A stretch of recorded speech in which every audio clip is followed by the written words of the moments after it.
Welcome everyone to the channel.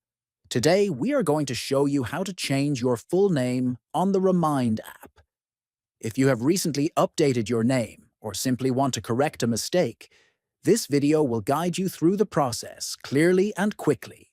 First, open the Remind app on your device.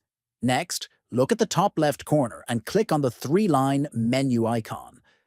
Then look at the Settings icon and click on it.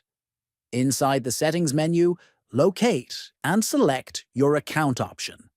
Here, you will see fields for your first name and last name. Simply click on each field to edit them and enter your new information. After updating the names, the changes will save instantly. If you found this tutorial helpful, make sure to like this video, subscribe to the channel, and share it with others.